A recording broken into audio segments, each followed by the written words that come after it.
మంచిది. అందరికీ నేను ప్రభునామములో వందనాలు తెలియజేస్తున్నాను. కొంతమందికి నేను ఇంతకుముందే చూశాను, ఇంకొంతమంది ఇది మొదటిసారి మిమ్మల్ని చూడడము.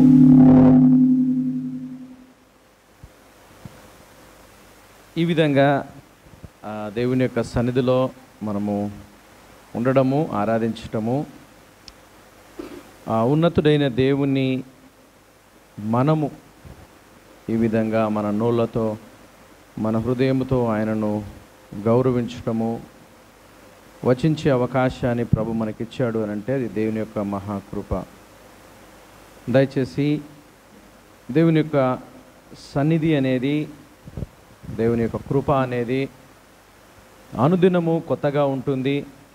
అంత మాత్రమే కాకుండా వింటున్న ప్రతిసారి కూడా మనలో జీవమును, ఉత్తేజమును అనుగ్రహిస్తూ ఉంది. దేవుని యొక్క వాక్యము ద్వారా ఆయనను తెలుసుకోగలుగుతాము. ఆయన యందు మన విశ్వాసం అనేది నిలకడగా ఉంటుంది. ఒక మాట చదువుతాను. ఫిలిప్పీలకు రాసిన పత్రిక 3వ అధ్యాయము 10వ వచనం నుంచి నేను చదువుతాను. బైబిల్ని వాళ్ళందరూ కూడా తీసి చూడండి. అది ఈ పేపర్లో లేదు. ఓకే, జస్ట్ ఒక విషయాన్ని మీకు గుర్తు చేయడానికి నేను చదువుతున్నాను. ఫిలిప్పీలకు రాసిన పత్రిక 3వ అధ్యాయము 10వ వచనం. అందరు తీసారు కదా? రెడీయా? ఓకే, 10వ వచనం నుంచి నేను చదువుతాను. ఏ విధము చేతనైనను మృతులలో నుండి నాకు పునరుత్థానము కలగవలనని ఆయన మరణ విషయములో సమానుభవము గలవాడనై ఆయనను ఆయన పునరుత్థాన బలము ఎరుగు నిమిత్తము, ఆయన శ్రమలలో పాలివాడనగుట ఎట్టిదో ఎరుగు నిమిత్తము సమస్తమును నష్టపరుచుకొని వాటిని పెంటతో సమానముగా ఎంచుకొనుచున్నాను. దయచేసి ఈ మాటలో జస్ట్ ఒక ఇంట్రడక్షన్ లాగా ఇవ్వాలనుకున్న విషయం ఏంటంటే, పౌలుకున్న ఒక గొప్ప కోరిక. దేవుని యొక్క సేవకుడు, చాలా దినాల నుంచి ఆయన పరిచర్యలో ఉన్న వ్యక్తి. ఈ యొక్క పత్రిక రాసే సమయానికి ఆయన సుమారు 30 సంవత్సరాలు దేవుని యొక్క పనిలో ఉన్నాడు. అంతకంటే ముందు ధర్మశాస్త్రాన్ని బాగా చదివిన వ్యక్తి.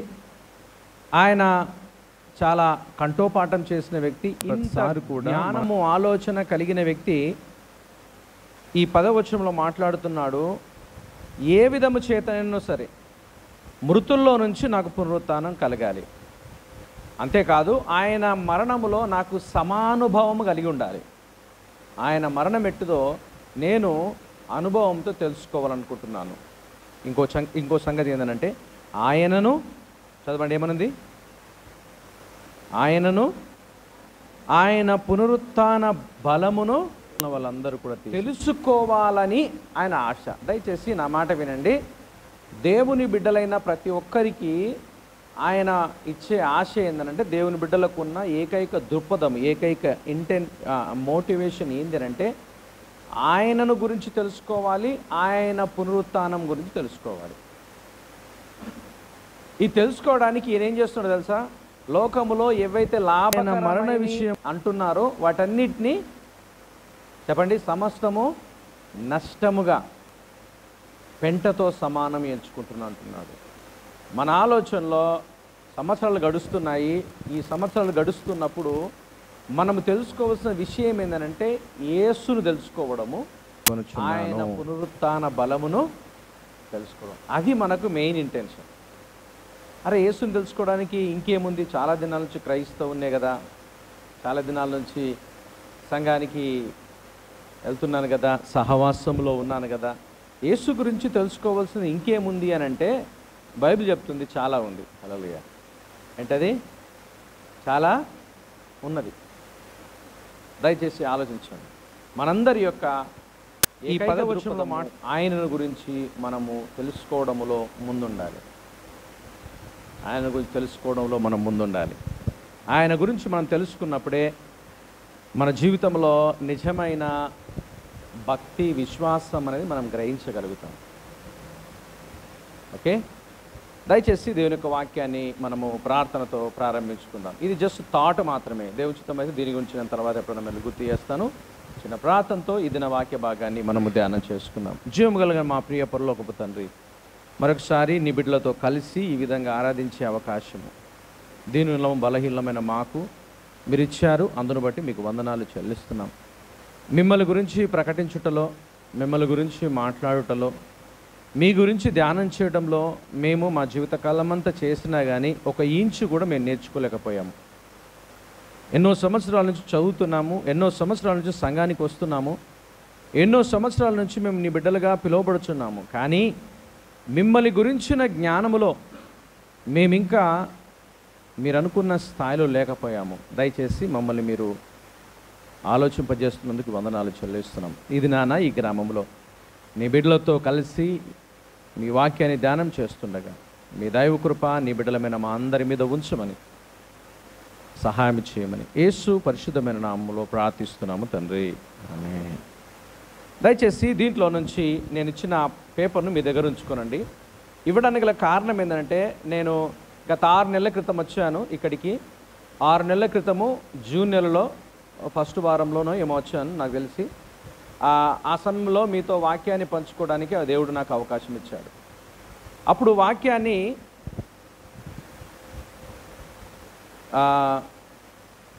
యోహాను రాసిన మొదటి పత్రికలో నుంచి నేను మీకు చూపించాను. 2వ అధ్యాయంలో నుంచి నేను మీకు బోధించాను. యాక్చువల్గా మా సంఘంలో యోహాను రాసిన ఈ మొదటి పత్రికను గత కొన్ని దినాలుగా ధ్యానం చేస్తూ ఉన్నాము. ఈ మధ్యలోనే ముగింపులోనికి వచ్చింది. ఇంకొక ప్రసంగం ఉంది. 4వ అధ్యాయము చివరి 4 వచనాలు ఉన్నాయి. అదైతే యోహాను యొక్క పత్రిక కంప్లీట్ అవుతుంది. నేను ఎందుకు ఈ విషయాన్ని చెప్తున్నానంటే, గొప్పగా చెప్పడానికి కాదు, దేవుడు యోహాను రాసిన మొదటి పత్రికలో నుంచి నన్ను ఎంతగానో బలపరిచాడు. నేను నేర్చుకోవడానికి అవకాశం ఇచ్చాడు. నేను బోధించడానికంటే ముందుగా నిజంగా ఈ మాటలలో అర్థాన్ని నేను గమనిస్తున్నానా, ఈ మాటలు రాయబడినట్టుగా నేను ఉంటున్నానా, నా జీవితం ఉందా అని పరిశీలన చేసుకునే అవకాశం ప్రభు నాకు ఇచ్చాడు. బోధిస్తున్న ప్రతిసారి కూడా నాకు గద్దింపు కలిగింది. ఓకే, నేర్పిస్తున్న ప్రతి మాట కూడా నాకు మొదటగా నేర్పించింది. సో ఈ యోహాను రాసిన మొదటి పత్రిక అంతా కలిపి నేను కొన్ని దినాల క్రితము ఒక చిన్న నోట్స్ తయారు చేశాను. దీంట్లో దేవుని యొక్క బిడ్డలైన వారు, సంఘములోనికి వచ్చేవారు నిజంగా దేవుని గురించి ఒకవేళ యోహాను రాసిన పత్రికలో నుంచి కానీ టెస్ట్ పెడితే, ఈ టెస్ట్లో మనం ఎంతవరకు దీన్ని గ్రహించగలుగుతాము, ఎంతవరకు దీనికి ఆ స్థాయిలో ఉన్నాము అని మనం గ్రహించగలుగుతాము. ఈ మాటను ఆలోచిస్తూ ఉంటే నేను వేరే సోర్సెస్ నుంచి సుమారు ఇక్కడ 11 పాయింట్స్ నేను తయారు చేశాను. ఈ 11 పాయింట్స్ మొత్తం నేనే తయారు చేయలేదు, దయచేసి గమనించండి. చదువుతున్నప్పుడు వీటన్నిటిని కూడా నేను లిస్ట్ చేయగలిగాను. దాంట్లో గమనించవలసిన ఒక విషయం ఏంటంటే, దేవుని పిల్లలు లోకములో ఉన్న వారి యొక్క, లేకపోతే దేవుని పిల్లలు ఈ లోకంలో ఉన్నవారు, దేవుని పిల్లలైన వారి యొక్క గుణగణాలు ఏ విధంగా ఉండాలి, ఈ లోకంలో ఉన్న వారి యొక్క గుణగణాలు ఏ విధంగా ఉంటాయి. అదైతే ప్రతి వారము నేను సంఘానికి వెళ్తున్నాను, కానుకలు ఇస్తున్నాను. క్రిస్మస్ టైంలో చాలా హెల్ప్ చేశాను. పాస్టర్ గారికి సహకారంగా ఉంటున్నాను, సంఘంలో వాడబడుతున్నాను కూడా. ఇక ఇంతకంటే మించినది ఏమైంది అని మనం ఒకవేళ ఆలోచించవచ్చు. కానీ చేస్తున్నా కానీ యేసును గురించి, ఆయన పునరుత్థానం గురించి నీకు ఎంతవరకు అర్థమైంది? దయచేసి ఆలోచించండి. ఈ మధ్యలోనే మనం క్రిస్మస్ జరుపుకున్నాం కదా, జరుపుకున్నామా లేదా? జరుపుకున్నాము. దయచేసి ఇది మొట్టమొదటి క్రిస్మసా? చాలా జరుపుకున్నాం. గమనించండి, యేసుక్రీస్తు గురించి మనం నేర్చుకుంటున్న ప్రతి విషయం కూడా, ఫర్ ఎగ్జాంపుల్ ఆయన జననం గురించి తీసుకోనండి, ఒక పెద్ద వృత్తాంతమే. సంఘములోనికి వచ్చే ఆయన బాప్తిసం గురించి తీసుకోనండి, పెద్ద వృత్తాంతమే ఉన్నది. ఆయన జీవన విధానం గురించి తీసుకోనండి, ఒకవేళ చరిత్ర ఉంది. ఆయన మరణము సహజ మరణం కాదు. ఆయన మరణించి సమాధిలోనే పెట్టబల్లే, సమాధిలో నుంచి పునరుత్థానుడుగా ఆయన లేవకపోతే ఒకవేళ క్రైస్తవానికి ఆధారం లేదు. ఉన్నదా చెప్పండి? మనం క్రైస్తవ్యం అంటే క్రిస్మస్ గురించి చాలా సెలబ్రేట్ చేసుకుంటాం, ప్రైజ్ ద లార్డ్, మంచిదే ఆయన జన్మించున్నాడని. కానీ ఒకవేళ ఆయన మరణములో నుంచి పునరుత్థానుడుగా లేవకపోతే క్రిస్మస్కు అసలు అర్థమే లేదు. ఆయన పునరుత్థానం అనేది మన జీవితానికి రక్షణ తీసుకుని వచ్చింది. సో ఈ విధంగా ఆలోచిస్తే ప్రారంభము నుంచి ముగింపు వరకు ఈయన గురించి మనం ఎంత తెలుసుకొని ఉన్నాం. ఈ మధ్యలో నేను కాలేజీకి వెళ్ళాను. కాలేజీలో ఒక పెద్ద లైబ్రరీ ఉంది. సుమారు 135,000 పుస్తకాలు ఉన్నాయి. అందులో 20% పుస్తకాలు యేసుక్రీస్తు గురించే రాయబడ్డాయి. 20 నుంచి సుమారు 30% పుస్తకాలు. నా మాట వినండి, 135,000 పుస్తకాలు. ఇంతకంటే 30% ఆ పుస్తకాలే ఉన్నాయి కేవలం యేసుక్రీస్తు గురించి మాత్రమే. ప్రపంచంలో చాలా పుస్తకాలు రాయబడ్డాయి, లక్షలలో. అర్థమవుతుందా? లక్షలలో పుస్తకాలు రాయబడ్డాయి యేసుక్రీస్తు గురించి. ఆయన గురించి కొత్త కొత్త పాటలు మనం వింటూనే ఉంటాం. ప్రతి సంవత్సరం కొత్త పాటలు వస్తూనే ఉన్నాయి, చాలామంది పాడుతున్నారు. నా మాట వినండి, ఇన్ని పుస్తకాల్లో చదివినా, ఇన్ని కొత్త పాటలు వచ్చినా ఆయన గురించి సంపూర్ణంగా ఎవరైనా వర్ణించగలిగిరా? అన్నీ ఒక్క దగ్గర పెట్టేసి, అన్నీ కలిపి ఒక్క దగ్గర పెట్టి నువ్వు చదివితే ఆయన గురించి ఇంకా నువ్వు ఎక్కువ తెలుసుకున్నావని నువ్వు అనుకుంటున్నావా? లక్షల పాటలు వచ్చినా కానీ ఆయన గురించి సంపూర్తిగా వర్ణించే ఏ పాట కూడా లేదు. అన్ని పాటలు కలిపినా కానీ అంత కాదు. ఇన్ని పుస్తకాలు రాసినా కానీ ఆయన గురించి తెలుసుకోవడం అనేది చాలా ఇంకా ఉన్నది అనే సంగతిని మనం ఆలోచించాలి. నేను చెప్పాలనుకున్న మాట ఏంటి అని అంటే, ఆయన గురించి అంత గొప్పగా ఉంది. హల్లెలూయా. అందుకనే పౌలు అంటున్నాడు ఏం తెలుసా? ఆయన పునరుత్థాన శక్తిని, ఆయన పునరుత్థాన శక్తిని నేను తెలుసుకోవాలనుకుంటున్నాను. ఈ 2025వ సంవత్సరం ప్రారంభంలో మీ అందరికి నేను ఇచ్చే ఛాలెంజ్ ఏంటంటే, యేసుక్రీస్తు గురించి నీకు ఎంత తెలుసు? యేసుక్రీస్తు గురించిన అవగాహన నీకు ఎంత ఉంది? ఈ విషయం గురించి ఆలోచిస్తే యోహాను ఒక 3 రకాల పరీక్షలు పెట్టి, ఆ 3 రకాల పరీక్షలతో అసలు జీవితాన్ని, రక్షణను, ఆత్మీయతను, క్రైస్తవ్యాన్ని మీరు అర్థం చేసుకోవాలి అని వారికి గుర్తు చేస్తున్నారు. ఎందుకనంటే ఈ పుస్తకము 1వ శతాబ్దంలో రాయబడ్డది.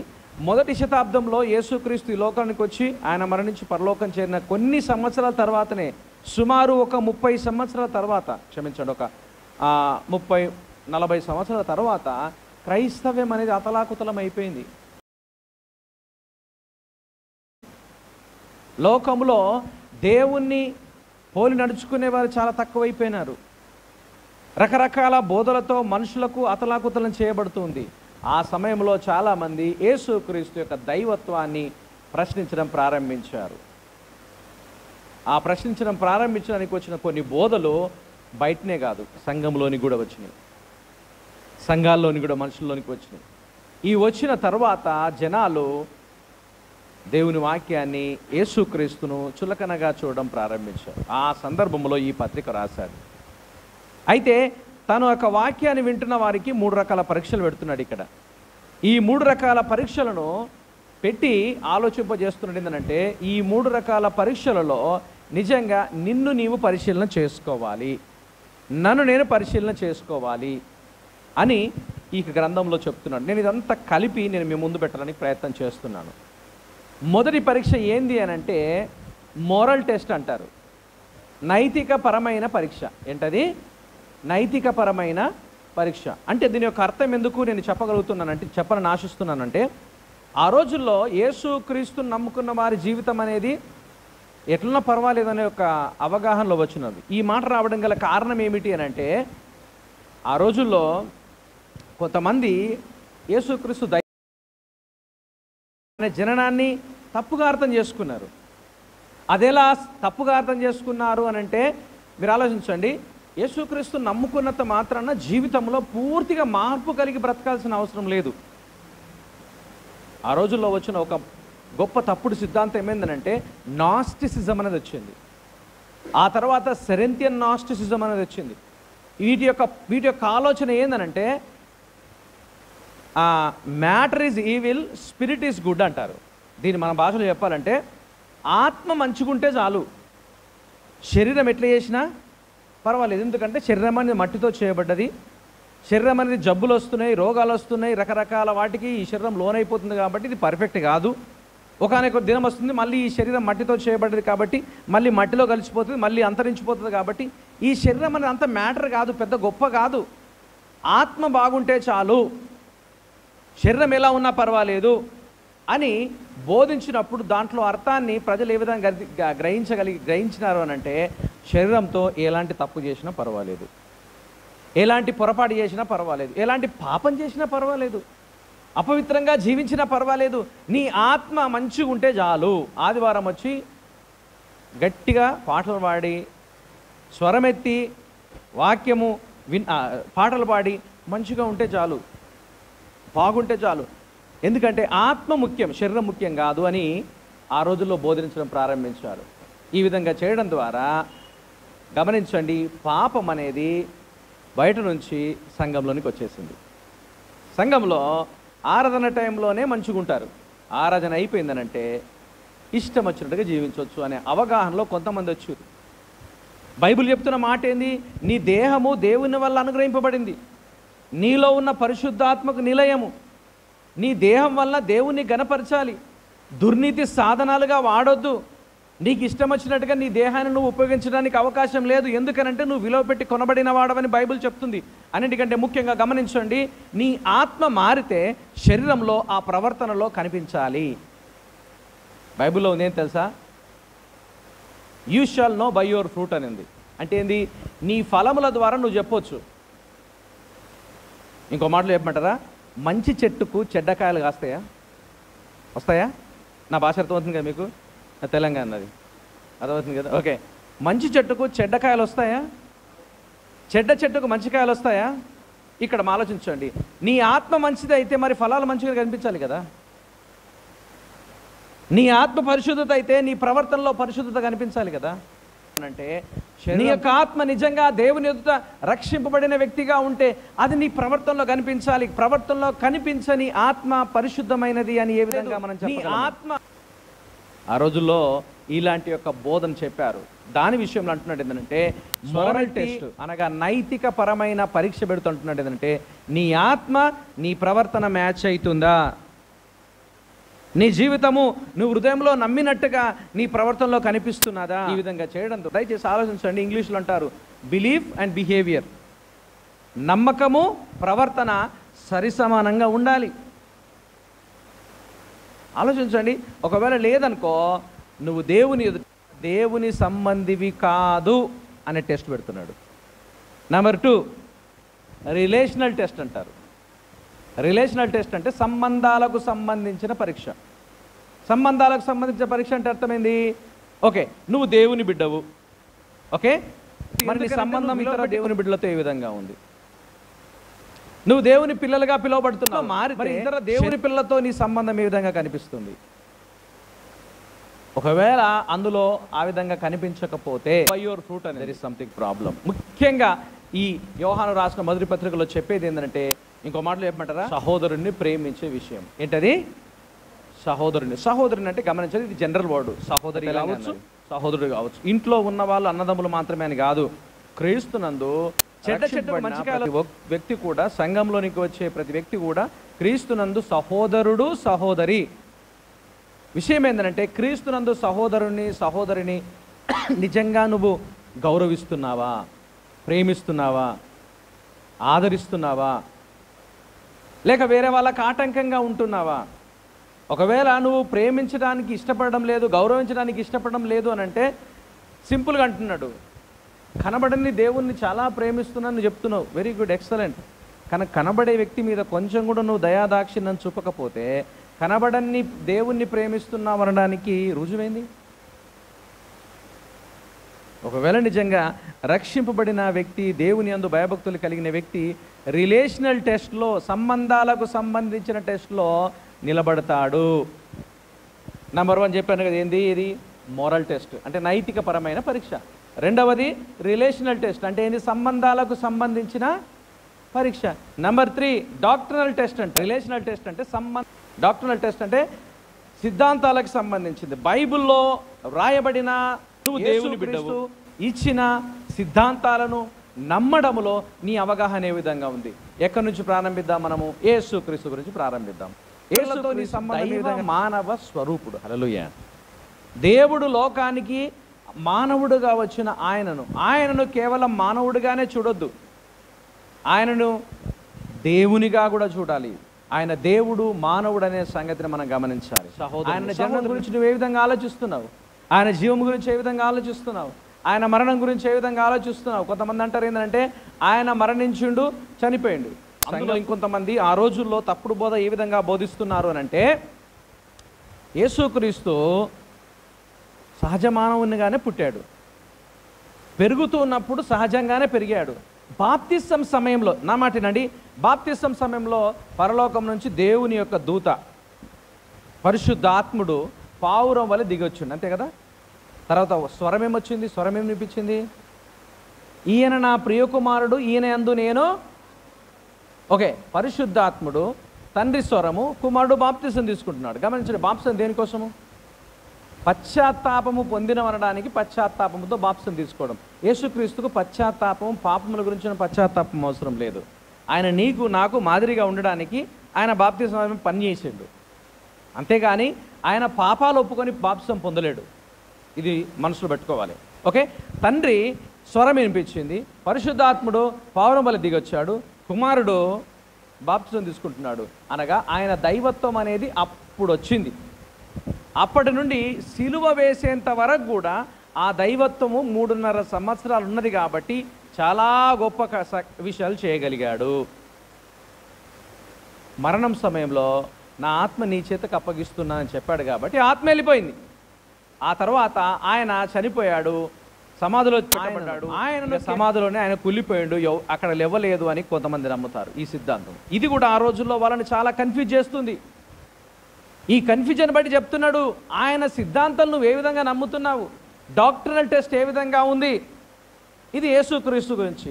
తర్వాత సంఘం స్థాపించబడింది, సంఘ కార్యక్రమాలు నడుస్తూ ఉన్నాయి. దయచేసి గమనించండి, యేసుక్రీస్తు ఇచ్చిన ఆజ్ఞ, తర్వాత మనం ఈ పాయింట్లో చూడబోతున్నాను నేను. యేసుక్రీస్తు ఇచ్చిన ఆజ్ఞలు చాలా ఉన్నాయి. సంఘముగా కూడుకోవడము ఆజ్ఞ, ప్రభు వల్ల సంస్కారం పాటించడం ఆజ్ఞ, ప్రార్థించడం ఆజ్ఞ, బైబిల్ చదవడము, సంఘానికి రావడము, సంఘ సహవాసంలో పాలు పంపులు పొందడము, పరిచర్య చేయడము, పరిచర్య మనస్ఫూర్తిగా జరిగించడం, ఇవన్నీ కూడా ఇచ్చిన ఆజ్ఞ. దయచేసి నా మాటనండి, నువ్వు ఒకవేళ నైతికపరమైన పరీక్షల్లో నువ్వు పాస్ అయితే, సంబంధాలకు సంబంధించిన పరీక్షలో పాస్ అయితే, సిద్ధాంతాలకు సంబంధించిన పరీక్షలలో నిజంగా అవగాహన లేకపోతే ఆ 2 కూడా అయిపోయినట్టే లెక్క. ఈ 3 పరీక్షలను ముందు పెట్టుకుంటున్నాడు. ప్రియ దేవుని బిడ్డలారా గమనించండి, 2025 సంవత్సరంలో మన ముందు ఈ 3 పరీక్షలు నేను గమనించాలి. ఇవన్నీ మన కొరకే చెప్పబడ్డాయి. ఒకటి, మన వ్యక్తిగత జీవితం ఏ విధంగా ఉంది, ఇక్కడ ఒక విధంగా బయట ఒక విధంగా ఉన్నదా, లేకపోతే బయట లోపల 2 భాగానే ఉన్నాయా? చాలాసార్లు క్రైస్తవ జీవితం ఏ విధంగా ఉంటుందంటే, మా సంఘంలో ఒక ఆయన ఉన్నాడు, నాకంటే చాలా మంచి జ్ఞానవంతుడు, ఆయన పాస్టర్ కాదు, ఆయన నాకు సలహాలు చాలా ఇస్తాడు, నన్ను ఆత్మీయతలో కూడా నడిపిస్తాడు. ఆయన ఒక మాట చెప్తాడు ఎప్పుడు, సాక్ష్యము సహవాసం.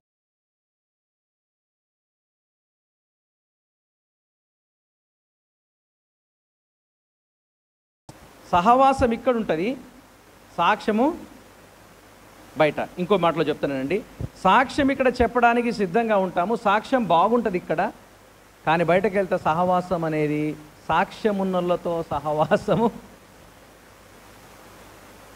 దయచేసి గమనించండి, మనము క్రీస్తునందు బిడ్డలతో సహవాసం చేయాలి, మన సాక్ష్యము బయట చెప్పండి బాగుండాలి. అర్థమవుతుందా? మన సహవాసము క్రీస్తునందు బిడ్డలతో చేయాలి, బయటకు పోతే మన సాక్ష్యం అనేది బాగుండాలి. కానీ దీన్ని ఉల్టా ఉంటుంది మనది. చాలాసార్లు క్రైస్తవులుగా మా దగ్గర కూడా ఉన్నారు, వీళ్ళు ఏం చేస్తారంటే, ఇక్కడికి వస్తే మైక్ ఇచ్చినాం అనుకో, అసలు నువ్వే ఆశ్చర్యపోతావు, నేను కాదు దేవుడే ఆశ్చర్యపోతాడేమో బహుశా, అరే వీనికి ఇంత భక్తి ఉందా అనిపిస్తుంది. కానీ బయటకు వెళ్తే వాళ్ళ సహవాసం ఎవరితో ఉంటుంది? దేవుని బిడ్డలతో ఉండదు, అన్గాడ్లీ పీపుల్తో, దైవ విరుద్ధమైన కార్యాలు చేసే వారితో సహవాసం చేస్తారు. దయచేసి గమనించండి, దైవ విరుద్ధమైన మనుషులతో సహవాసం చేస్తున్నారు అని అంటే అది దేవుని సంబంధమైనది కాదు అనే సంగతి మనం గమనించాలి. అయితే దీంట్లో మనం గమనించవలసిన విషయం ఏంటంటే, ఈ మొదటి యోహాను రాసిన పత్రికలో ఈ 11 పాయింట్స్ నేను కొన్ని మాటల్లో మీకు చెప్పబడిన ఈ పుస్తకంలో ఈ పేపర్లో చూడండి. ఓకే, ఈ 3 టెస్టులు ముందు పెట్టుకోవాలి. ఓకే, మళ్ళీ మనం చూడండి, ఈరోజు మీరు ప్రసంగం అనుకుంటారో క్లాస్ అనుకుంటారో మీ ఇష్టం, కానీ ఒకటి మీరు గుర్తుపెట్టుకోండి, 3 టెస్టులు ముందు పెట్టుకోవాలి. ఒకటి నైతిక విలువలకు సంబంధించిన పరీక్ష, రెండవది సంబంధాలకు సంబంధించిన సిద్ధాంతాలకు లేకపోతే వాక్యానికి సంబంధించిన పరీక్ష. ఈ మూడింటిని మనం మనసులో పెట్టుకొని ఈ 11 పాయింట్స్ మనం చదువుదాము. ఆయన ఆజ్ఞలను గైకొంటారు, అది వాక్యం చెప్తుంది 2వ అధ్యాయం 3వ వచనంలో. మరియు మనం ఆయన ఆజ్ఞలు గైకొనిన ఎడల దీని వలననే ఆయనను ఎరిగి ఉన్నామని తెలుసుకుందుము.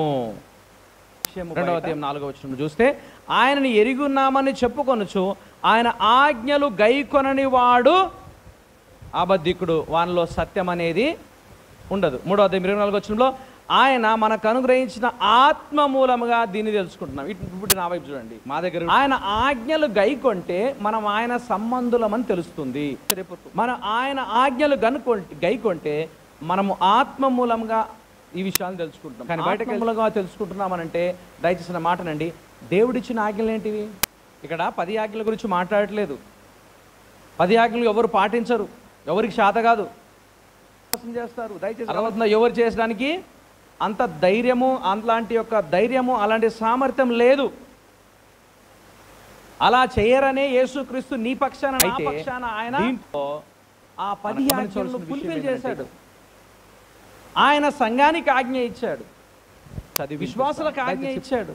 దయచేసి గమనించండి, ఆయన ఆజ్ఞలు గైకొన్నప్పుడు ఆయన ఆజ్ఞలు ఏంటి? నేను ఇంతకుముందు చెప్పినట్టుగా మారు మనస్సు పొందాలి, ఆయన ఆజ్ఞ. రక్షింపబడాలి, ఆయన ఆజ్ఞ. బాప్తిసం పొందాలి, ఆయన ఆజ్ఞ. ఆత్మచేత నడిపింపబడే వ్యక్తిగా ఉండాలి, ఆయన ఆజ్ఞ. శరీర కార్యాలను నెరవేర్చకుండా జాగ్రత్త వహించాలి, ఆయన ఆజ్ఞ. ఈ విధంగా ఉండాలంటే నువ్వు సహవాసంలో ఉండాలి, ఆయన ఆజ్ఞ. మన మనసులో సహవాసం అనేది ముఖ్యము. సంఘముగా కూడుకునటం మానొద్దు. అది కేవలం ఆదివారం ఒకరోజే కాదు, ప్రతి సమయంలో సంఘ కార్యక్రమాల్లో పాలు పంపులు పొందాలి. ఒకవేళ సంఘాన్ని, సహవాసాన్ని నిర్లక్ష్య పెడుతున్నావు అంటే ఆయన ఆజ్ఞను ధిక్కరిస్తున్నావు. ప్రభువుల సంస్కారంలో పాటించాలి. పాటించే క్రమంలో పశ్చాత్తాపంతో ఉండాలి, పరిశీలన చేసుకోవాలి. దీన్ని పాటించడానికి యోగ్యురాలనా కాదా అని మనల్ని మనము పదే పరిశీలన చేసుకోవాలి. అనుదినము దేవుని ఎదుట పశ్చాత్తాపడాలి. ఏదో ఒక సందర్భంలో, ఏదో ఒక సమయంలో దేవుని దృష్టిలో దోషులుగా మారతాము.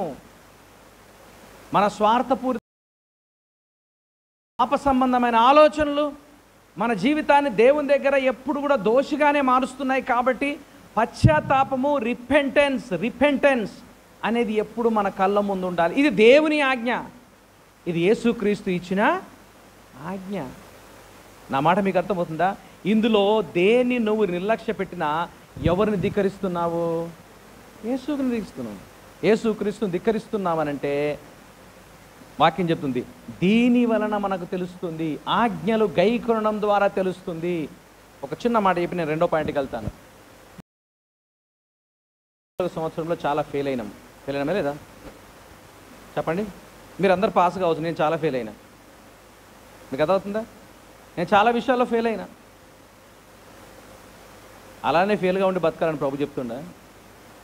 దేవుడు మరొక అవకాశం ఇచ్చిండు, పశ్చాత్తాపమనే అవకాశం ఇచ్చిండు. ఆయన ఆజ్ఞలు గైకొనడంలో మనం చాలా డిలిజెంట్గా జ్ఞానంతో ఉండాలి అని దేవుడు మళ్ళీ మనకు అవకాశం ఇచ్చాడు.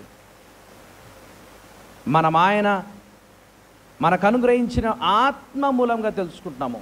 ఆత్మ మనల్ని ఒప్పింపజేస్తాడు. హల్లెలూయా. నా మాటినండి, ఆత్మ మనల్ని ఒప్పింపజేస్తాడు. నిజంగా దేవుని బిడ్డలైతే దేవుని సంగతుల పట్ల అవగాహన పెంచుకోవడానికి ఆత్మ ప్రేరేపిస్తాడు. అంతేనా కదా? చెప్పండి. ఆత్మ గద్దింపు కలుగుతుందా లేదా? మనకు ఒప్పింపజేస్తాడా లేదా? చేస్తాడు. నిజంగా గుర్తుంచుకోనండి, ఆత్మ చలనము, గద్దింపు అనేది దేవుడు మనకి ఇచ్చాడు అంటే దేవునికి స్తోత్రం. నా మాట వినండి. చలనం ఎవరికుంటుంది చెప్పండి? జీవమున్నలకు ఉంటుంది. ఎవరికుంటుంది? జీవమున్న వాళ్ళకే చలనం ఉంటుంది. ఇంకో మాట చెప్పమంటారా? జీవమున్న చోటనే ఎదుగుదల ఉంటుంది. అంతేనా కదా? చెప్పండి. జీవమున్న చోటనే ఎదుగుదల ఉంటుంది. చిన్నపిల్లలు ఉన్నారు, ఒక 2 సంవత్సరాల తర్వాత 3 సంవత్సరాలు వస్తే వాళ్ళు కొంచెం ఇంకా పొడవు అయిపోతారు. జీవం ఉన్నది కాబట్టే ఆ జీవం వారిలో ఉన్నదనే ఒక రుజువు. నా మాట ఏం తెలుసా, నీలో ఎదుగుదల ఉందా? ఎదుగుదల లేదా? ఎదుగుదల లేదు అని అంటే జీవము లేదు. లేదు, నేను చర్చికి వస్తున్నాను, పాటలు పాడుతున్నాను, సందాలు ఇస్తున్నాను. సందా అంటారా? మీరేమంటారు సార్? కానుకలు అంటారు. ఓకే, కానుకలు ఇస్తున్నాము, అన్నీ చేస్తున్నాడు. ఇవన్నీ ఇస్తున్నంత మాత్రాన ఎదుగుదల కాదు. నువ్వు వాక్యాన్ని పోలి నడుచుకున్నప్పుడు అది ఎదుగుదల. ఆ ఎదుగుదల ఎక్కడ ఉంటుందంటే జీవమున్న చోట. జీవం ఏ విధంగా వస్తుందంటే వాక్యము చేత, రక్షణ చేత, మారు మనసు చేత. నంబర్ 2, దేవుని వలన పుట్టిన వారు క్రీస్తు నడిచినట్టే నడుచుకుంటారు. 2వ అధ్యాయం 5వ వచనంలో, ఆయన వాక్యము ఎవడు గైకొనునో వానిలో దేవుని ప్రేమ నిజముగా పరిపూర్ణమవుతుంది. 6వ వచనంలో, ఆయన యందు నిలుచున్నవాడని చెప్పుకొనువాడు ఆయన ఎలాగూ నడుచుకొనేనో అలాగే తాను నడుచుకొన బద్ధుడై ఉన్నాడు. మనం ఆయన మందున్నామని దీని వలన. సింపుల్. ఇప్పుడు నా వైపు చూడండి. మనము దేవుని యందు ఉన్నామని ఏ విధంగా తెలుసుకుంటామంటే ఆయన నడుచుకున్నట్టుగా మనము నడుచుకుంటాం. సింపుల్. ఆయన ఏ విధంగా నడుచుకున్నాడు బైబిల్లో ఉంది. ఓకే, ఆయన ఏ విధంగా జీవించాడు బైబిల్లో ఉంది. ఆయనకు శోధనలు వచ్చినాయి, జయించాడు. బహుశా అనొచ్చు ఆయన దేవుడు కాబట్టి, అంత శక్తి ఉంది కాబట్టి జయించాడు అని. అంటే బైబిల్లో చూస్తే మీరు గమనించాడు, ఆయన 100% సంపూర్ణ మానవుడు. నీ వలే నా వలే ఆయనకు కోపం వచ్చింది. నీ వలే నా వలే ఆయనకు ఎన్నో రకాల శోధనలు వచ్చినాయి. విషయం ఏంటంటే ఆ శోధనలు జయించాడు. నీకు నాకు మాదిరికరంగా ఉన్నాడు. బైబిల్లో చెప్తున్నది మన వలే ఆయన అన్ని విషయంలో శోధింపబడినను కానీ పాపము లేనివాడుగా జీవించండి. దయచేసి ఆలోచించండి. ఆయన వలన పుట్టినవారు అనగా దేవుని వల్ల పుట్టినవారు క్రీస్తు నడుచుకున్నట్లుగా నడుచుకోవాలి. క్రీస్తు ఒక మాదిరి. దయచేసి క్రీస్తు గురించి ఎక్కడ చెప్తారు చెప్పండి? సంఘంలో సహవాసానికి వచ్చినప్పుడు, పాస్టర్ గారితో కలిసినప్పుడు, తెలిసిన తోటి విశ్వాసతో మనము సహవాసము చేసినప్పుడు, వారమంతా లోకంలో ఉన్న వాళ్ళతో సహవాసం చేసి ఆదివారం వచ్చి హల్లెలూయా అని అంటే ఎడికి నచ్చుతుందా చెప్పండి? దయచేసి గమనించండి. ఆయన గురించి ఎక్కడ చెప్పబడుతుంది? ఒక దేవుని యొక్క సేవకుడు J.I. ప్యాకర్ అని ఒక వ్యక్తి నోయింగ్ గాడ్, దేవుని తెలుసుకోవడం ఎలా అని ఇంత పెద్ద పుస్తకం రాసి ఉంది. నాకు మొత్తం తెలుసు అని మనం అనుకుంటాం కదా, నాకు చాలా తెలుసు అనుకుంటాం. ఇంత పెద్ద పుస్తకం రాసి ఉంది. పుస్తకం బిగినింగ్లో ఒక మాట అంటే ఏం తెలుసా? క్రైస్తవ్యం అనేది వీధులలో నేర్పించబడదు. ఎక్కడ నేర్పిస్తారు? ఇక్కడ సంఘంగా కూడుకున్నప్పుడు, సహవాసానికి వచ్చినప్పుడు నువ్వు క్రైస్తవ్యం గురించి, క్రీస్తు యొక్క మాదిరి గురించి, ఆత్మీయ సంగతుల గురించి నేర్చుకోవాలంటే బయట కాదు. ఎక్కడండి? సంఘంలో. సంఘానికి అందుకనే రావడము, సహవాసం అనేది అందుకనే ముఖ్యము. సహవాసములో ఉన్నప్పుడు, సంఘంలో ఉన్నప్పుడు దేవుని యొక్క సేవకులు నేర్పించే మాటల పట్ల చెవిన పెట్టాలి. అది చాలా ముఖ్యము. క్రీస్తు నడుచుకున్నట్లుగా మనము నడుచుకోవాలి. మనకు చాలా మాదిరి. వీటి గురించి చెప్పాలంటే చాలా పెద్దగా ఉంది. నేను అన్ని డీటెయిల్స్కి వెళ్ళను. సింపుల్. యేసుక్రీస్తు మనందరికీ చక్కటి ఉదాహరణ. యేసుక్రీస్తు లాంటి యొక్క దేవుని యొక్క సేవకులు కూడా ఉన్నారు. అలాంటి జ్ఞానం కలిగిన వారు ఉన్నారు. అలాంటి వారిని మాదిరిగా పెట్టుకొని మనం జీవించాలి. మాదిరిగా పెట్టుకొని జీవించాలి. నా మాట వినండి. ఈ లోకంలో నువ్వు నమ్మినా నమ్మకపోయినా ప్రతి ఒక్కరికి ఇంకొకరు మాదిరి ఉంటారు. అంతేనా కదా? చెప్పండి, ఉంటారా లేదా? మీ కార్డు ఎట్లుంటుందో కానీ మా కార్డు ఎట్లుంటుందో, మీ కార్డు కలిసి ఫ్లెక్సీలు కట్టడం చాలా భారీ ఎత్తున ఉంటుంది. అంటే ఆయన మా హీరో అని చెప్పుకోవడానికి, ఆయన ఒక మోడల్ అని చెప్పుకోవడానికి. నీకు నాకు అలాంటి మోడల్స్ ఉన్నారా లేదా? నేను లోకపరంగా మాట్లాడతాను. లోకంలో ఉన్నవారు ఉన్నారు. ఈ లోకంలో కూడా దైవికంగా, ఆత్మీయంగా మనకు కూడా ఒకరిని పోలి నడుచుకునేవారుగా ఉండాలి. ముఖ్యంగా క్రీస్తును. రెండవదిగా క్రీస్తునందు సహోదరులను మంచి మాదిరిగా. నంబర్ 3, దేవుని వలన పుట్టిన వారు ఇతరులను ద్వేషించారు కానీ వారిని ఏం చేస్తారంట? ఇక్కడ నిజంగా సర్జికల్ వర్క్ జరుగుతుంది. సర్జికల్ వర్క్ అంటే ఏం తెలుసా? ఆపరేషన్ చేసి లోపల దాకా చేతి పెట్టేసి ఏం తీస్తారు? అక్కడ పనికిరాని చెత్త ఒకటి ఉంది, దాని మాదిరి గురించి పడేయాలి. ఓకే, ఈనండి. ఇప్పుడు సర్జికల్ వర్క్ నడుస్తుంది మనందరిలో. ఇది నా దేవుడు ముఖ్యం. లోపలికి మన చేతి పెట్టి చూస్తున్నాడు. దేవుని వలన ప్రేమించువారు, దేవుని వలన పుట్టిన వారు ఇతరులను ప్రేమిస్తారు. వెలుగులో ఉన్నామని చెప్పుకొనొచ్చు తన సహోదరుని ద్వేషించేవాడు ఇప్పటి వరకు చీకటిలోనే ఉన్నాడు. 14వ వచనంలో మనము సహోదరులను ప్రేమించుచున్నాము గనక మరణములో నుండి జీవములోనికి దాటి ఉన్నామని ఎరుగుదుము. ప్రేమ లేనివాడు మరణమందు నిలిచి ఉన్నాడు. ప్రియులారా, అనగా దేవుని ప్రేమ దేవుని మూలముగా కలుగుచున్నది. ప్రేమించు ప్రతివాడు దేవుని మూలముగా పుట్టినవాడై దేవుని, ప్రతి ఒక్కరికి ఇంకొకరు సింపుల్, దేవుని మూలంగా పుట్టిన వాళ్ళు అనగా నిజమైన రక్షణ అనుభవం కలిగిన వారు సహోదరులను ప్రేమిస్తారంట. చాలా ద్వేషించరు. ఆలోచించండి, ద్వేషించరు. ద్వేషం అనేది సైతాన్ బుద్ధి.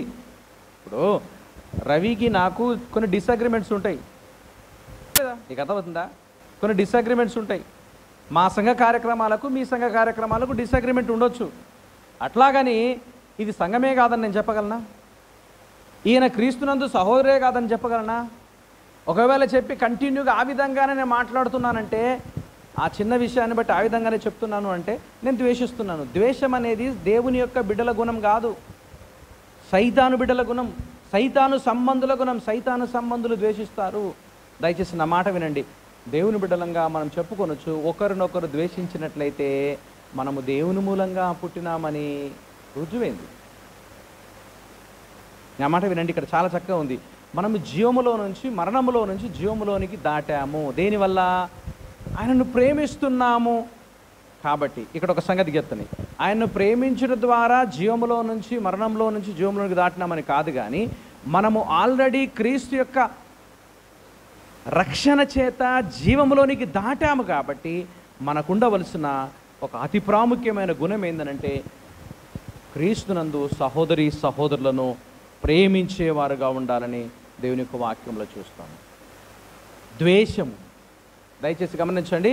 గళిత రాసిన పత్రిక 5వ అధ్యాయం 19వ వచనంలో ఎన్ని రకాల ద్వేషానికి దాని ఏమంటారు, శరీర కార్యములు ఏమనగా అని చెప్తూ ఉంటే, నా మాట వినండి, బైబిల్ తీసి చదవండి ఒకసారి. గళిత రాసిన పత్రిక 5వ అధ్యాయం 19వ వచనం. ఓకే, సమయం చాలా అయిపోయింది, ఇంకా 3వ పాయింట్ కనే ఉన్నాను. శరీర కార్యములు స్పష్టమై ఉన్నవి అవి అనగా, ఓకే నేను చదువుతానండి బ్రదర్, మీరు బాగా చదువుతున్నారు కానీ నేను తొందర చదివిస్తాను. శరీరకారము స్పష్టమై అవి అనగా జారత్వము, అపవిత్రత, కామకత్వము, విగ్రహానంద, అభిచారము, విదేశములు, కలహములు, మత్సరములు, కోరదములు, కక్షలు, భేదములు, విమతలములు, అసూయలు, మత్తతలు, అల్లరితో కూడిన ఆటపాటలు మొదలైనవి. వీటిని గురించి నేను మునుపు చెప్పిన ప్రకారము, ఇప్పుడు అందరు కలిసి చదవండి, గట్టిగా గట్టిగా చదవండి. ఇట్టి వాటిని చేయువారు దేవుని రాజ్యమును, ఇప్పుడు చెప్పండి, ద్వేషించేవాడు దేవుని రాజ్యంలోకి వెళ్తాడా? థ్యాంక్ యూ అమ్మ. ద్వేషించేవాడు పరలోక రాజ్యం చేరుతాడని బైబిల్లో ఉందా? ఇట్టి వాటిని చేసేవాడు దేవుని రాజ్యమును స్వతంత్రించుకున్నాడు. దేవుని మూలంగా పుట్టిన వాళ్ళు ద్వేషించరు. నంబర్ 4, దేవుని మూలంగా పుట్టినవాడు లోకాన్ని ప్రేమించరు. ఎందుకంటే బైబిల్లో చూస్తాము, ఇది చాలామందికి తెలిసిన మాట. యోహాను సువార్త 2వ అధ్యాయం 15, 16, 17 వచనంలో, లోకమును కానీ లోకంలో ఉన్న వాటిని మరి మీరు ప్రేమించొద్దు. లోకంలో ఏంటి అండి? శరీరాశ, నేత్రాశ, జీవబడంబము, ఇవన్నీ కూడా లోక సంబంధమైనవి. లోకాన్ని ప్రేమించరు, లోకంలో ఉన్న వాటిని ప్రేమించరు. దయచేసి గమనించండి, లోకాన్ని ప్రేమించడం అంటే ఎంతమంది? బహుశా మనం క్రైస్తవులము, దేవుని బిడ్డలుగా ఉన్నవారము, మనకంటూ కొన్ని విషయాలు అడ్వాన్స్గా ఉంటాయి. అట్లాగని మనము శోధన నుంచి తప్పించుకునే వారమని కాదు. దయచేసి గమనించండి. కొన్నిసార్లు వస్తువుల మీద మమకారాన్ని పెంచుకుంటాం, ప్రజల మీద మమకారాన్ని పెంచుకుంటాం, మనుషుల మీద మమకారాన్ని పెంచుకుంటాం. అది చేయడానికి మనం ఎంత దూరమైనా వెళ్తాము. అవసరమైతే సంఘ సహవాసానైనా నిర్లక్ష్య పెడతాము. లోకాన్ని ప్రేమించడం అంటే అది. దీని గురించి చాలా పెద్ద సమాచారం ఉంది. జస్ట్ మీ ముందు పెడుతున్నది ఏంటంటే, దేవుని యొక్క సన్నిధిని, దేవుని యొక్క గొప్పతనాన్ని మనం అర్థం చేసుకోకుండా మనల్ని ఆపేది ఏదైనా సరే అది లోకమే, లోకాన్ని ప్రేమించడమే. లోకమే లోకాన్ని ప్రేమించడమే. అది దృష్టిలో పెట్టుకోండి. నంబర్ 5, దేవుని వలన జన్మించిన వారు కుమారుని అనగా యేసుక్రీస్తును ఒప్పుకుంటారు మరియు అతన్ని పొందుకుంటారు, లేకపోతే కలిగి ఉంటారు. వాక్యంలో చూస్తే కుమారుని ఒప్పుకొనని ప్రతివాడు తండ్రిని అంగీకరించేవాడు కాడు, కుమారుని ఒప్పుకొని వాడు తండ్రిని అంగీకరిస్తున్నాడు. 4:15 వచనంలో యేసు దేవుని కుమారుని ఎవడు ఒప్పుకొనునో వానిలో దేవుడు నిలిచున్నాడు, వాడు దేవుని యందున్నాడు. దేవుని కుమారుని నామమందు విశ్వాసముంచు మీరు నిత్య జీవము గలవారని తెలుసుకున్నట్లు నేను ఈ సంగతులు మీకు. ఈ మాట యొక్క అర్థం ఏంటంటే యేసు క్రీస్తు గురించి ఒప్పుకొనని వాడు తండ్రిని ఒప్పుకున్నానని చెప్పడము తప్పు. దీన్ని చాలా జాగ్రత్తగా ఆలోచించాలి. అందుకని ప్రారంభంలో చెప్పాను, యేసు క్రీస్తు గురించి నీకెంత తెలుసు, ఆయన రక్షణ గురించి ఎంత తెలుసు, ఆయన మానవ స్వభావం గురించి, ఆయన జననం గురించి, ఆయన జీవం గురించి, ఆయన భక్తి గురించి, ఆయన చేసిన ప్రతి మోడల్ గురించి ఆయనను ఒప్పుకున్నాడు. ఆ రోజుల్లో చెప్పాను ఇంతకుముందు, కేవలము యేసుక్రీస్తు మానవుడిగానే జీవించాడు. బాప్తిసం తీసుకున్న సమయం నుంచి మళ్ళీ ఆయన సిలువలో ఆయన ఆత్మ విడిచేంత వరకు మాత్రమే దేవుని కుమారుడుగా ఉన్నాడు. అంతకంటే ముందు ఆయన మానవుడిగా జీవించాడు, ఆ తర్వాత కూడా మానవుడిగా జీవించాడు. కాబట్టి ఆయన్ను దైవ కుమారుడిగా మనం పరిగణించొద్దు అని చాలామంది ఆ రోజు సంఘాన్ని సాధించడం ప్రారంభించారు. ఈ సందర్భంలో చెప్తున్నాడు, దేవుని కుమారుడిని ఎవరైతే ఒప్పుకోరో, ఆలోచించండి, దేవుని కుమారుడైన యేసుక్రీస్తుని ఎవరైతే ఒప్పుకోరో, అంగీకరించరో, గుర్తుంచుకోండి, అంగీకరించరో, ఇది ఏదైనా దేవుని సంబంధులు కాదు. నంబర్ 6, దేవుని ద్వారా పుట్టిన వారు నీతిని ఆచరిస్తారు. ఆయన నీతిమంతులను ఎరిగి ఉన్న ఎడల నీతిని జరిగించుచు ప్రతి వాడును ఆయన మూలముగా పుట్టి ఉన్నాడని ఎరుగుదుము. సింపుల్. ఒక నిమిషం ఆలోచించండి. ఇంత ముందు చెప్పినట్టుగా దేవుణ్ణి ప్రేమించేవారు నీతిని ఆచరిస్తారు, నీతిమంతులుగా జీవించడానికి ప్రయత్నం చేస్తారు. ఒకవేళ నీతిగా, నిజాయితీగా, ఆత్మీయతలో ఎదగకుండా ఉన్నట్లయితే దేవుని మూలంగా పుట్టిన వారి గుణ లక్షణాలు కాదు. నా మాట వినండి, దేవుని వాక్యం చెప్తుంది, దేవుని మూలంగా పుట్టిన వారు నీతిని ప్రేమిస్తారు. దయచేసి గమనించండి, బైబిల్లో చాలా చక్కగా ఉంది. నీతి కొరకు ఏ విధంగా ఉండాలంట? ఆకలి, చెప్పండి, ఆకలి, దప్పిక. ఆకలి ఎంత తెలుసు, దప్పిక. నా మాట వినండి, ఆకలి దప్పిక ఎవరికి వస్తుంది?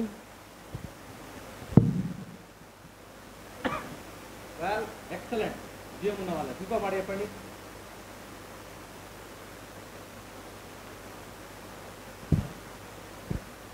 అసలు నిజంగా ఆకలేస్తుందా మీకు? నీకేమో కానీ నాకైతే చాలా ఇప్పుడిప్పుడే స్టార్ట్ అయింది. ఆకలి దప్పిక ఎవరికేస్తుంది చెప్పండి? జీవం ఉన్న వాళ్ళకు. ఇంకోటి జాగ్రత్తనండి, ఆరోగ్యంగా ఉన్న వాళ్ళకు. ఎవరికి? ఆరోగ్యంగా ఉన్న వాళ్ళకే టైంకి ఆకలేస్తుంది. ఆరోగ్యంగా లేరు అని అంటే సమయానికి ఆకలి కాదు.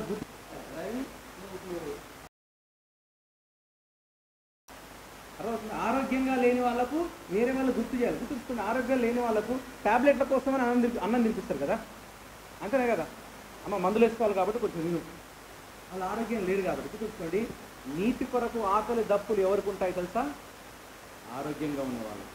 నా మాట వినండి, పుట్టి ఉన్నాడని క్రీస్తునందు మనము ఆరోగ్యంగా నిజమైన ఆత్మీయతలో ఎదుగుతున్నాము అనంటే ఆకలి కలుగుతుంది. నీతిగా నేర్చుకోవాలి, మార్చుకోవాలి, సహవాసం చేయాలి, వాక్యం చదవాలి, ప్రార్థనలో గడపాలి, ఈ మాటల గురించి ఇతరులతో మాట్లాడాలి, ఇతరులకు నేర్పించాలి, ఇతరుల దగ్గర నేర్చుకోవాలనే ఆశ, ఆకలి కలుగుతుంది. మొన్న ఈ మధ్యలో మా సంఘంలో చెప్పాను, నీకంటే ఎక్కువగా తెలిసిన వాళ్ళ దగ్గర నేర్చుకోవడానికి సిగ్గుపడొద్దు. నంబర్ 1. నంబర్ 2, నీకంటే తక్కువగా తెలిసిన వాళ్లకు బోధించడానికి గర్వపడొద్దు. నంబర్ 2. అర్థమైందా? ఇప్పుడు నీకు అర్థమవుతుంది నీకు ఎంత తెలుసు అనేది. నీకంటే ఎక్కువగా తెలిసిన వాళ్ళ దగ్గర నేర్చుకోవడానికి సిగ్గుపడొద్దు, నేర్చుకోవాలి. నీకంటే తక్కువగా తెలిసిన వాళ్ళకు బోధించడానికి నువ్వు అహంభావం చూపించొద్దు. నాకు తెలుసు, ఆయనకు నేర్పించాల్సిన అవసరం లేదు, నాకు తెలుసు, ఆయనకు చెప్పాల్సిన అవసరం లేదు అనుకోవద్దు. దేవుని బిడ్డల లక్షణం అది, అది నీతి సంబంధుల లక్షణం అది. దయచేసి ఈ విషయాన్ని మీరు దృష్టిలో పెట్టుకోనండి. నంబర్ 7, దేవుని వలన పుట్టినవారు పాపం చేయరు. ఆయన యందు నిలిచి వాడెవడును పాపము చేయడు. పాపము చేయి వాడెవడును ఆయనను చూడను లేదు, ఎరగను లేదు. చాలా మంచోళ్ళు, మీరు బాగా ఫాలో అవుతున్నారు. ఓకే, నా టైం కూడా అయిపోయింది. యోహాను 3:9 దేవుని మూలముగా పుట్టిన ప్రతి వానిలో ఆయన బీజం నిలుచును గనక వాడు పాపం చేయడు. వాడు దేవుని మూలముగా పుట్టినవాడు గనక పాపము చెయ్యజాలడు. ఈ కెన్నాడు, చెయ్యడానికి తెగించడు. ఈ మాట యొక్క అర్థం. ఓకే, దీనిని బట్టి దేవుని పిల్లలెవరో అపవాది పిల్లలెవరో తేటపడుతుంది. నీతిని జరిగించని ప్రతివాడు, తన సహోదరుని ప్రేమించని ప్రతివాడు దేవుని సంబంధులు. నిజంగా ఒక్క నిమిషం ఆలోచించండి. దేవుని మూలంగా పుట్టినవాడు పాపం చేయడు. పాపం చేయడం అర్థమైంది. గమనించండి, రక్షింపబడిన దేవుని బిడ్డలు కూడా ఏదో ఒక రకంగా పాపంలో పడిపోయే అవకాశం ఉంటుంది. పాపం అనగా రకరకాల పాపాలు ఉన్నాయి. గుర్తుంచుకోండి. నువ్వు అబద్ధం ఆడడము అది చాలా తేలిక. మర్డర్ చేయడం తేలిక కాదు. సమాజం క్షమించేది కాదు. అర్థమవుతుందా? ఈ యొక్క మాట అర్థం ఏంటంటే, నీ పాపపు జీవితం యొక్క అలవాట్లలో తెగింపు, కటింగ్ వచ్చిందా లేకపోతే కంటిన్యూ అవుతుందా? నువ్వేదైతే చేయడానికి ఇష్టపడుతున్నావో, చేయడానికి కష్టపడుతున్నావో, దానిలో తెగింపు వచ్చిందా, అంటే కటింగ్ వచ్చిందా, లేకపోతే కట్ చేయడం అయిందా, ముగింపు కలిగినావా లేకపోతే కొనసాగుతున్నా? ఈ మాట యొక్క అర్థం ఏంటంటే, పాపము చెయ్యడు, చెయ్యజాలడు అంటే కొనసాగడు. ఇంకో మాటలు చెప్పమంటారా? చేసిన తప్పి మళ్ళీ మళ్ళీ చేస్తున్నావనంటే నువ్వు దేవుని బిడ్డవు కాదు. చేసిన తప్పులో పశ్చాత్తాపడి ఇక చెయ్యకుండా జాగ్రత్త పడుతున్నావనంటే అది మంచి సిగ్నల్ నువ్వు దేవుని బిడ్డవని. తప్పు చేసినప్పుడు నీలో నిజంగా పశ్చాత్తాపము, ఆ ఒప్పుకోలు కలుగుతున్నాయనంటే ప్రైజ్ ద లార్డ్, అది ఇంకొకసారి నువ్వు చెయ్యొద్దు అని పరిశుద్ధాత్మ దేవుడు నీకు నేర్పిస్తున్నాడు. దాన్ని గ్రహించాలి. దేవుని మూలంగా పుట్టినవాడు పాపము చెయ్యడు, చెయ్యజాలడు, కెన్నాడు అనుంది. ఒకవేళ నిజంగా చేస్తున్నారు అని అంటే, నిజంగా ఆ విధంగానే ఉంటున్నామని అంటే మనం దేవుని సంబంధము కాదు. నేను ముందే చెప్పాను, మంచి చెట్టుకు చెడ్డ కాయలు రావు, చెడు చెట్టుకు మంచి కాయలు. నీ ఫలాలను బట్టి చెప్పొచ్చు చెట్టు మంచిదా కాదా. నంబర్ 8, దేవుని మూలంగా పుట్టిన వారు దేవుని ఆత్మను కలిగి ఉంటారు.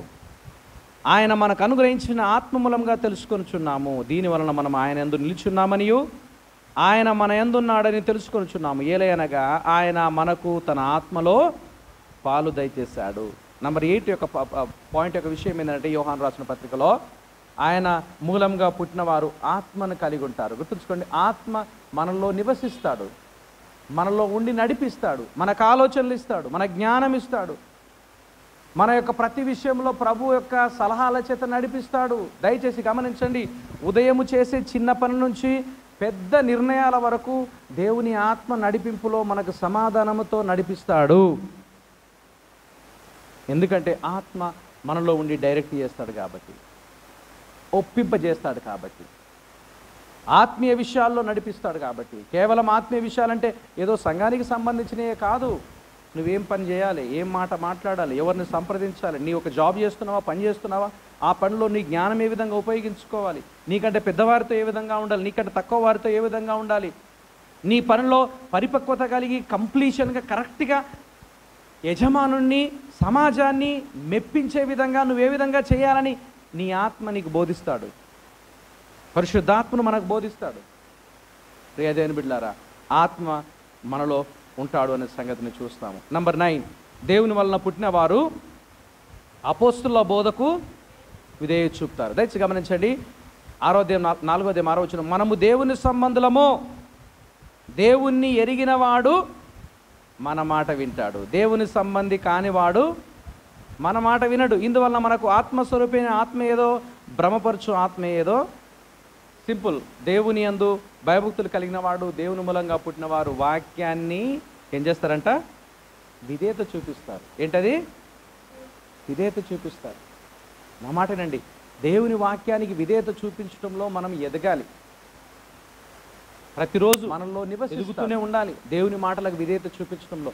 ఇక్కడ చక్కటి మాట ఏంటంటే, చక్కటి మాట కింది మాటలు చూస్తే మన యొక్క ప్రతి విషయం మన మాట వింటారు. దేవుని సంబంధులు కాని వారు మన మాట వినరు. సింపుల్. కొన్నిసార్లు వాక్యం చెప్తా ఉంటే కొంతమందికి వెరితనంగా ఉంటుంది. కొన్నిసార్లు వాక్యం చెప్పి కౌన్సిలింగ్, చాలామంది యవనస్తులకు పెద్దవాళ్ళకు మీలాంటి వాళ్ళకు పిలుచుకొని ఆఫీసులో కూర్చోబెట్టుకొని నేను కౌన్సిలింగ్ చేస్తూ ఉంటాను. రకరకాల ప్రశ్నలు వేస్తాను, రకరకాలుగా వాళ్ళతో మాట్లాడడానికి ప్రయత్నం చేస్తాను. కొంతమంది ఆసక్తిగా ఉంటారు, కొంతమంది ఎప్పుడు వెళ్ళిపోవాలబ్బా బ్రేక్ ఇచ్చేస్తే అయిపోతుంది వెళ్ళిపోతాను చూస్తారు. గుర్తుంచుకుని దేవుని సంబంధి కాని వానికి మన మాటలు ఏ విధంగా ఉంటాయి? ఇంట్రెస్ట్గా ఉండవు, బోరుగా ఉంటాయి. ఏంటది? అపోస్తుల బోధ. దేవుని వాక్యము చెప్తున్నప్పుడు నువ్వు ఎంజాయ్ చేస్తున్నావా, ఆనందిస్తున్నావా, నేర్చుకోవడానికి ఇష్టపడుతున్నావా? ప్రియా దేవుని బిడ్డలారా, దేవుని వాక్యం పట్ల మనం నేర్చుకోవడానికి ఇష్టపడుతున్నామనంటే అది మనకు ఇచ్చిన దేవుడిచ్చిన గొప్ప అవకాశం. వాక్యాన్ని చదువుతున్నప్పుడు, వాక్యాన్ని వింటున్నప్పుడు, వాక్యం గురించి మాట్లాడుతున్నప్పుడు, ఆత్మ సంబంధన విషయాల పట్ల అవగాహన పెంచుకోవడానికి ఇతరులతో మాట్లాడుతున్నప్పుడు నిజంగా నువ్వు ఆనందిస్తున్నావా, బోర్గా ఫీల్ అవుతున్నావా? కొంతమంది ముందే కూర్చుంటారు, నోరు తెరుస్తారు. తను ఏమంటారు, మీరు ఏమంటారు సార్? వాలింపులు, ఆవలింపులు. మా ఊరిలో వాలింపులు అంటారు. ఓకే, నెల్లూరు అమ్మాయి ఉందిలే, మా భార్య నెల్లూరే. ఆవలింపులు, నోరు తెరుస్తారు వాక్యం చెప్తా ఉంటే. వాళ్ళకి ఏమిది? అది లేదు, ఆశ లేదు. గుర్తుంచుకోండి, దేవుడు లోకానికి వచ్చి నీకు నాకు రక్షణ ఇచ్చి సంఘంలో కూర్చోబెట్టింది నోరు తెరవడానికి కాదు, ఇంకోటి చేయడానికి కాదు, ఆయన గురించి తెలుసుకోవడానికి, ఆయన పునరుత్థాన శక్తిని తెలుసుకోవడానికి. నెంబర్ 10, టైం కూడా అయిపోయింది, క్షమించండి, ఇంకొక 2 నిమిషాలు నేను ముగించేస్తాను. దేవుని మూలంగా పుట్టినవారు యేసు క్రీస్తు అని నమ్ముతారు. యేసు క్రీస్తు అని నమ్ముతారు. యేసు వేరు, క్రీస్తు వేరు. ఇందులో గమనించండి, కొంతమంది యేసు అనే పదం మీదనే ఎక్కువ కాన్సన్ట్రేషన్ చేస్తారు. క్రీస్తు అంటే అభిషేక్తుడు, మెస్సయ్య, రక్షకుడు, లోకానికి తన రాజ్యాన్ని స్థాపించడానికి, రక్షణ ఇవ్వడానికి వచ్చిన దేవుని యొక్క కుమారుడు. ఓకే, యేసు క్రీస్తుని నమ్ముతారు. యేసు క్రీస్తుని నమ్మని ఉన్నాడని నమ్ము ప్రతి వాడును దేవుని మూలంగా పుట్టినవాడు. పుట్టించిన వానిని ప్రేమించు ప్రతివాడు ఆయన మూలంగా పుట్టిన వానిని ప్రేమించును. సింపుల్. నేను ఇంతకుముందు చెప్పినట్టుగా యేసు క్రీస్తు అని నమ్మడంలో మన జీవితంలో ఆయన యేసు లోకంలోనికి వచ్చాడు, ఆయన మరణించాడు, తిరిగి లేచాడు, పరలోక రాజ్యాన్ని చేర్చబడ్డాడు, మళ్ళీ తిరిగి వస్తాడు. ఎందుకంటే ఆయన రాజ్యాన్ని స్థాపించే ఆ సమయంలో లేకపోతే ఆ పనిలో ఉన్నాడు. యేసు క్రీస్తు అని మనం దేవుని యొక్క వాక్యంలో చూస్తాం. చివరిగా దేవుని వలన పుట్టిన వారు లోకాన్ని జయిస్తారు. దయచేసి గమనించండి, లోకాన్ని జయిస్తారంటే ఇక్కడ చాలా తప్పుగా చాలామంది ఆలోచిస్తారు. ఏంటంటే ఇక దున్నేస్తారు, మొత్తం ఆక్రమించేసుకుంటారు. ఎక్కడ చేతి పెడితే అక్కడ దేవుడు నీకు ఇచ్చేస్తాడు. ఇట్లా బోధిస్తారు దీన్ని. లోకాన్ని జయిస్తారంటే ఇక నీ శత్రువులందరూ నాశనం అయిపోతారు, నీకు ఎదురుగా వచ్చే వాళ్ళు ఎవరు కూడా నిలబడరు. నువ్వెక్కడ ఖర్చు పేసేస్తే అక్కడ నీది అయిపోతుంది. అది మీ ఏరియాలో ఏమంటారు దాన్ని? అంకణాలు కావచ్చు, ఎకరాలు కావచ్చు. మా ఏరియాలో గుంటలు అంటారండి, ఇంకొచ్చారు అయితే సెంట్లు అంటారు. అంతే, అంకణాలే కదా. అంకణాలు చిన్న చిన్న బిట్స్, గజాలు అంటారు మా ఏరియాలో. మీ ఏరియాలో అంకణాలు అంటే ఏంది? అంకణాలు మొదలుకొని ఎకరాల వరకు నువ్వు ఖర్చు పేసేస్తే సరిపోతుంది, నువ్వు జయించేస్తావు. అది కాదు ఇక్కడ చెప్పేది. నువ్వు పాపాన్ని జయిస్తావు, పాప క్రియల్ని జయిస్తావు, లోక సంబంధమైన మాలిన్యాన్ని జయిస్తావు. దేవుని ఎదుట నిలబడకుండా ఆటంకపరిచే ఏ సంఘటన ఉన్నా, ఏ విషయం ఉన్నా నీవు జయించడానికి దేవుడు నీకు శక్తి ఇస్తాడు. ఆ జయం గురించి మాట్లాడుతుంది ఇక్కడ. ప్రియదేవుని బిడ్డలారా, ఈ 11 పాయింట్స్ మీ ముందు ఎందుకు పెట్టానంటే, నేను ముందు చెప్పినట్టుగా 3 పాయింట్స్లో ఈ పరీక్షలో మనం నిలబడడానికి యోహాను రాసిన మొదటి పత్రిక మన కళ్ళ ముందు పెడుతున్నాడు. నంబర్ 1, మోరల్ టెస్ట్, నైతికపరమైన పరీక్ష. నంబర్ 2, రిలేషనల్ టెస్ట్, సంబంధాలకు సంబంధించిన పరీక్ష. నంబర్ 3, డాక్ట్రినల్, సిద్ధాంతాలకు సంబంధించిన. ఈ 11 పాయింట్స్లో ఈ 3 కవర్ అయినాయి. దయచేసి మీ ముందు పెట్టుకోండి, మీ దగ్గర పెట్టుకోండి, చదవండి, పాస్టర్తో మాట్లాడండి. నిజమైన రక్షణ అవగాహన గురించి మీరు ఎక్కువగా తెలుసుకుంటారు. నిజమైన ఆత్మీయ సహవాసాన్ని గురించి మీరు ఇంకా ఎక్కువగా తెలుసుకోవడానికి అవకాశం ఉంటుంది. కనుక అటు కృప దేవుడు మీకు, మీ సంఘానికి ఇచ్చి ఆయన మహిమ కోసం నడిపించుగాక. చిన్న ప్రార్థన. తండ్రి, మీకు వందనాలు, మీ యొక్క కృపను బట్టి వందనాలు చెల్లిస్తున్నాము. నీ బిడ్డలతో కలిసి మేమందరము మీ వాక్యాన్ని నేర్చుకునే అవకాశాన్ని మీరు మాకు ఇచ్చారు. తండ్రి, మీ యొద్దకు వచ్చిన ప్రతిసారి కూడా మేము ఎంతగా ఇంకా నేర్చుకోవలసిన ఉన్నదో అనేది మాకు అర్థమవుతుంది. ఈ సంఘాన్ని బట్టి వందనాలు. మీ సేవకుడు ప్రయాసపడుతున్నాడు, మీ బిడ్డలను ఆత్మీయ విషయాల్లో పురికొల్పడానికి, క్రీస్తు స్వారూప్యంలోనికి మార్చడానికి. ప్రభు, ఆయనకు అది మార్చేది మీ వాక్యము. ఆయన మార్చుటకు ప్రభు మీ వాక్యం చేత పురికొల్పుతున్నాడు. తన ప్రయాసమును కూడా మీరు దీవించండి ప్రభు. మీ మాటలు విన్న ప్రతి ఒక్కరిని, మాలో ప్రతి ఒక్కరిని కూడా మీరు సంధించమని ప్రార్థిస్తున్నాం. మీ ఆత్మీయ సన్నిధిని మా జీవితాల్లో నిండుగా అనుగ్రహించమని యేసు పరిశుద్ధమైన నామంలో ప్రార్థిస్తున్నాం తండ్రి.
నీ బిడ్డలతో కలిసి